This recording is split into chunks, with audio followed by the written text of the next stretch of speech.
Bismillahirrahmanirrahim. Assalamualaikum warahmatullahi wabarakatuh. Alhamdulillahi rabbil alamin.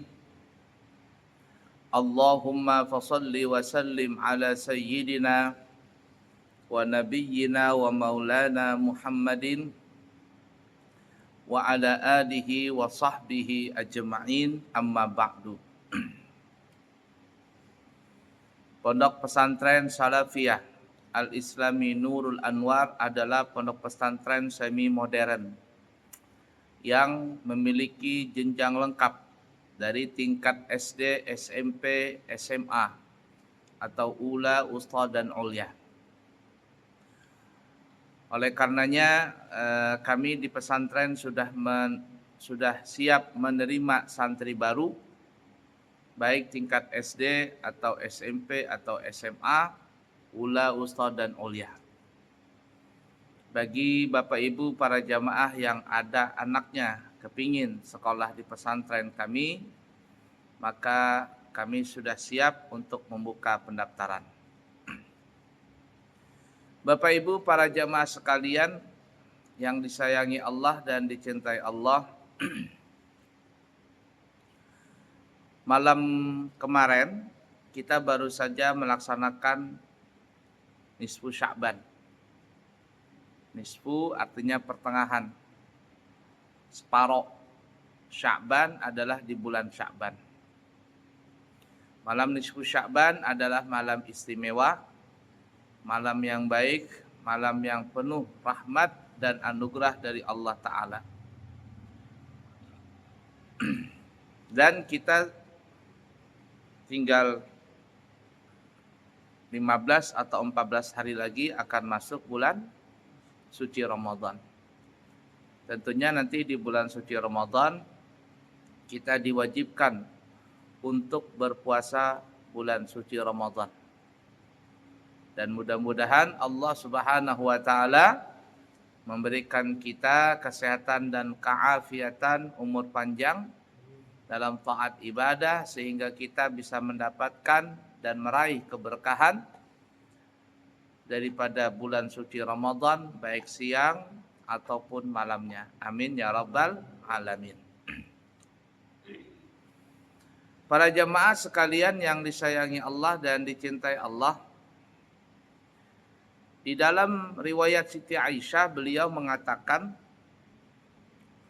tidaklah Nabi kita Muhammad sallallahu alaihi wasallam memperbanyak puasa sunnah di bulan-bulan lain, kecuali paling banyaknya Nabi kita berpuasa itu adalah di bulan Sya'ban.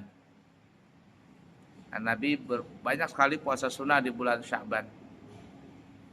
Ya karena Nabi pernah ditanya kenapa Nabi suka berpuasa di bulan Sya'ban. Jawabannya adalah karena kata Nabi di bulan Sya'ban ini bulan yang diangkatnya amal. Atau kalau kita bisa mudahkan bahasanya ditutup pembukuan buku amal kita setahun yang lalu. Dan itu adalah banyak yang mengatakan di malam nisfu Sya'ban. Di dalam riwayat yang lain, Nabi juga berpuasa 3 hari di awal Sya'ban, 3 hari di pertengahan Sya'ban, dan 3 hari di akhir Sya'ban. Nah, ditambah dengan puasa sunnah-sunnah yang lainnya. Tapi pertanyaannya, kita boleh nggak berpuasa setelah nisfu Sya'ban itu? Nah, kata ulama,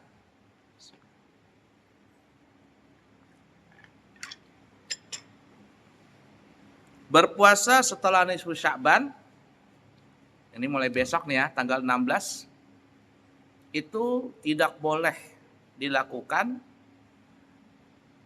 Hukumnya adalah haram kecuali ada 3 orang yang boleh berpuasa setelah nisfu Sya'ban. Jadi dari tanggal 16 nih ya, mulai besok kan tanggal 16 sudah tuh, sampai akhir Sya'ban. Akhir Sya'ban bisa tanggal 29 atau bisa juga tanggal 30. Karena di dalam Islam itu hitungan bulan Hijriah itu ada 29, ada 30 hari. Beda dengan Masehi. Masehi terkadang ada tanggal 28 Februari, 29, 30, 31. Nah, kalau Februari 28, tapi terkadang bisa 29. Kalau 29 itu yang dikenal dengan tahun apa namanya? Kabisat kah? Dia 4 tahun sekali baru ketemu. Jadi kalau ada orang lahir tanggal 29 Februari, ulang tahunnya itu 4 tahun sekali. 4 tahun sekali. Baik. Nah, karena di dalam Islam cuma ada 29 atau 30 hari di dalam bulan-bulan Islam, maka ya tadi kita kembali tidak boleh berpuasa setelah nisfu Sya'ban, ini tanggal 16 sampai akhir Sya'ban. Kecuali ada 3 orang yang dibolehkan puasa. Ingatin ya, 3 orang ini aja. Selain 3 orang ini, kita nggak boleh puasa. Hukumnya haram, berdosa, tidak sah. Sudah haram, tidak sah, berdosa lagi. Kan rugi itu. Sudah perut lapar, berdosa. Lebih baik kita makan sekalian. Nah, kecuali 3 orang ini boleh puasa. Yang pertama, boleh puasa adalah bagi orang yang punya hutang qadha Ramadan. Punya hutang qadha Ramadan atau hutang puasa wajib yang lainnya. Nah, hutang puasa wajib yang lainnya itu umpama ada dia puasa nadar. Umpama dia pernah berkata, ya Allah, kalau saya punya tanah laku, umpama nih ya, atau punya mobil saya laku, harganya dibeli orang 150 juta, saya nadar umpama puasa 3 hari. Sekalinya laku mobilnya pas tanggal 15 Sya'ban. Laku 150 juta. Besok tanggal 16 Sya'ban. Mau nggak mau dia wajib puasa. Kenapa? Karena ini puasa nadar itu hukumnya wajib. Ya, untuk menyempurnakan nadarnya. Nah, begitu juga contoh yang sering dilakukan orang adalah mengqadha puasa Ramadan. Bahkan itu hukumnya wajib. Mengqadha puasa Ramadan. Jangan sampai datang Ramadan yang berikutnya tapi dia belum selesai mengqadha. Umpama nih ya, ada orang tidak puasa. Ya contohnya perempuan lah ya, haid kan ya, selama 1 minggu umpama. Waktu Ramadan 2025. 1 minggu dia tidak puasa karena dia haid umpama. Nah ternyata orang ini, perempuan ini kerjaannya makan aja. Ya enggak pernah puasa. Dikasihkan di bulan Syawal, apalagi Dzulqa'dah, Dzulhijjah, Muharram, Safar, Rabiul Awal, Rabiul Tsani, Jumadil Awal, Jumadil Tsani, Rajab, Sya'ban. Enggak puasa-puasa. Kerjaannya makan aja terus. Setelah nisfu Sya'ban baru dia ingat, oh, saya punya hutang puasa. Bagaimana? Boleh enggak dia puasa setelah nisfu Sya'ban? Jawabannya bukan boleh lagi, tetapi hukumnya wajib. Kalau seandainya dia tidak mengqadha puasa Ramadan yang tahun 2025 yang tadi 7 hari, tidak puasa dia, tidak mengqadhanya sampai datang Ramadan 2026. Ini yang 2026 nih. Baru dia sampai Ramadan yang ini tidak juga dia qadha. Apa hukumnya? Maka orang ini terkena beberapa sanksi. 1, orang ini berdosa. Kenapa dia berdosa? Karena dia melalaikan untuk mengqadha. 11 bulan loh dikasih kesempatan untuk mengqadha, enggak mau. Enggak ada niat baik untuk mengqadha. Sampai datang Ramadan berikutnya dia berdosa. Karena dia telah melalaikan untuk mengqadha puasa Ramadan 2025 tadi. Yang kedua, orang ini masih dibebankan untuk mengqadha puasa yang 2025. Berapa hari tadi Ramadannya? 7 hari. Dia masih wajib mengqadhanya itu. Kapan? Ya nanti setelah selesai Ramadan 2026. Ini ya. Tetap ada beban wajib qadha. Yang ketiga, wajib membayar kafarah. Kafarah. Ya, kafarah itu dia ya kalau bahasa kitanya keterlambatan membayar apa namanya? Ya, iuran.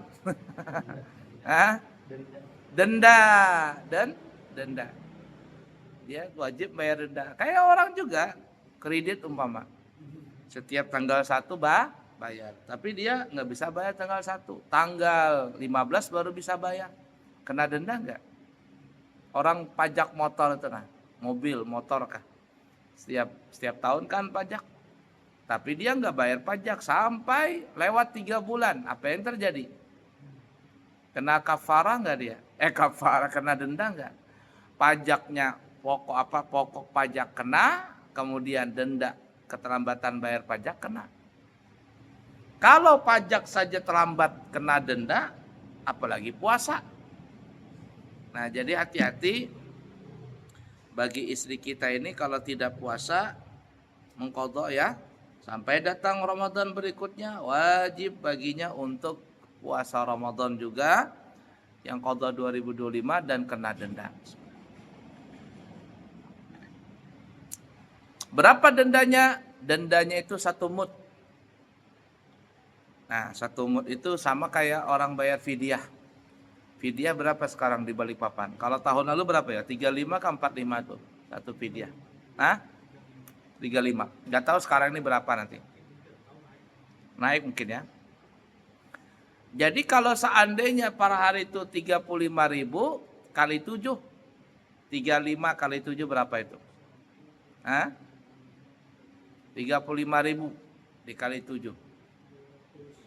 200?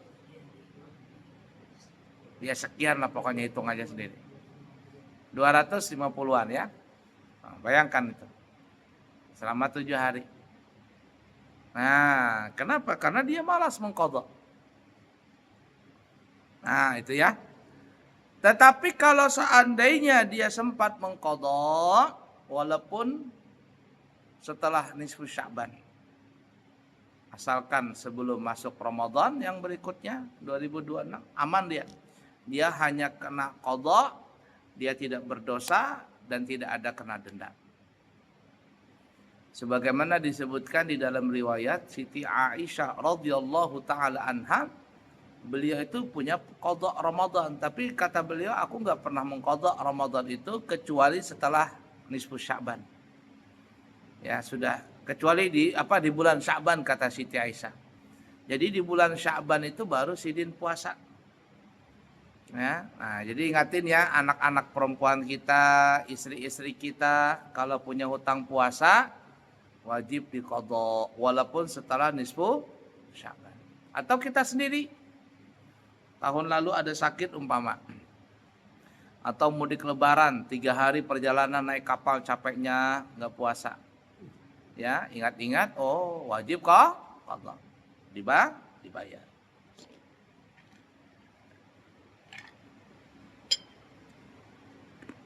Mudah ya? Itu yang pertama.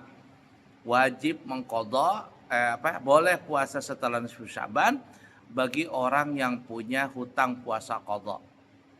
Seperti puasa Ramadan atau membayar puasa wajib seperti contohnya puasa nazar tadi.